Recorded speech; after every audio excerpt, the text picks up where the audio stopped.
Hey there, and welcome back.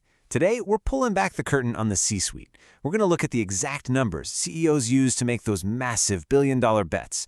You know, the ones that can either build an empire or bring it all crashing down. So let's just imagine for a second.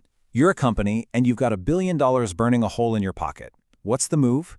Do you build a shiny new factory? Do you snap up some cool tech startup? Or maybe just go all in on a massive marketing campaign? It's a huge decision, right? And believe me, it is not a shot in the dark. Because if you get it right, you create just incredible value for everyone. We're talking about the folks on the factory floor, the customers buying your stuff, and yeah, of course, the shareholders. But if you get it wrong, well, that value can just, poof, vanish. The secret to telling the difference between a genius move and a total disaster? It all boils down to just a handful of key numbers. And lucky for you, today we're handing over the cheat codes.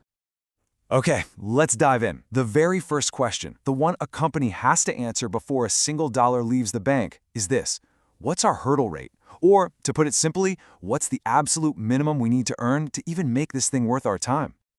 So that hurdle rate has a pretty fancy name, the weighted average cost of capital, or WACC for short. Look, every company runs on two types of fuel, right? There's money they borrow, that's debt, and money they get from owners and investors, that's equity. WACC is just a clever way of blending the costs of both to figure out, on average, what their money costs them. You know, this slide really gets to the heart of it. Let's just forget the fancy finance term for a moment. All WACC is really telling you is how expensive it is for a company to get and use its cash.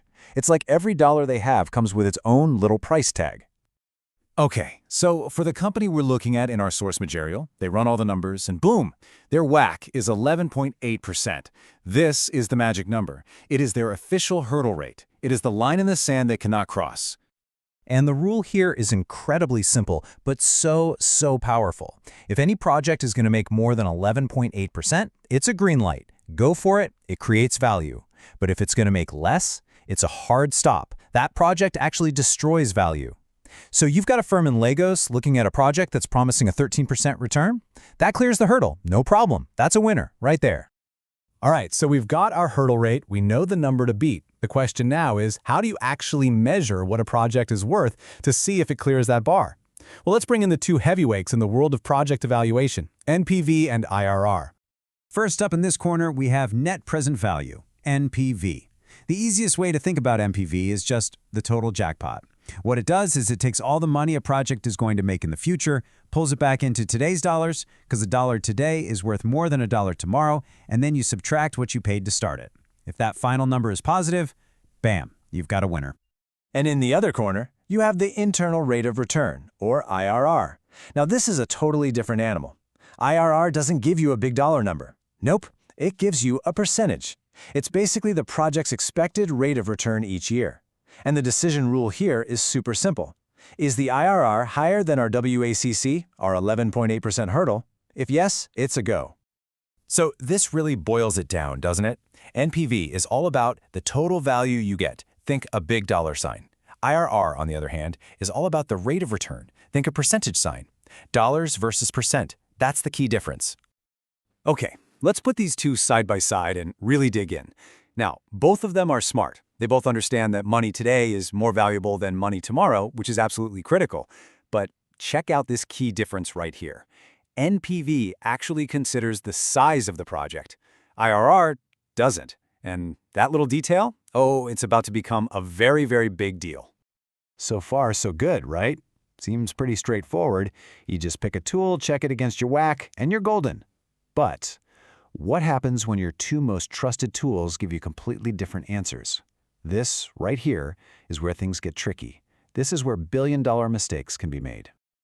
So, that's the real billion-dollar question, isn't it?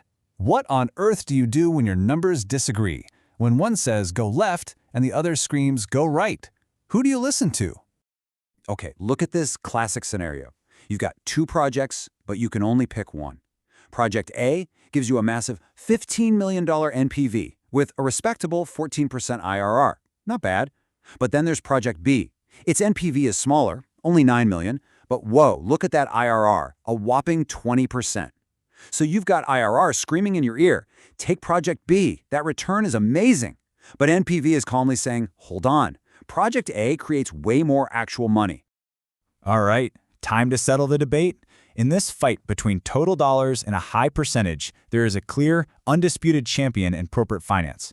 Let's talk about why NPV is king. Here's the bottom line, plain and simple. When these two disagree, you listen to NPV. Every single time. Why? Well, for one, it measures the actual cold hard cash the project puts in the bank. 2, it's grounded in reality. It uses the real cost of capital, that WACC we talked about. And 3, and this is crucial, it's way better at comparing projects of different sizes. And all of that leads directly to the ultimate goal, maximizing wealth for the owners of the company. I mean, this quote from the source material just says it all, doesn't it? NPV isn't about some abstract percentage. It's about the actual wealth being added to the firm. And let's be real, at the end of the day, a company's job is to create as much wealth as possible, not just to find projects with flashy-looking percentages. And this isn't just theory, you know? This happens in the real world. There was this construction firm in Nigeria that had this exact dilemma. They could do a huge real estate project, big NPV, okay IRR. Or they could do a small renovation project, tiny NPV, but a crazy high IRR. So what did they do? They picked the big real estate project. Why? Because it created the most actual wealth. They followed the value. They followed the NPV. Okay, so we've been through a lot. Let's boil this whole thing down to the final, most important takeaway. Here's the simple playbook. WACC sets the bar you have to clear. NPV measures the size of the prize you get if you do.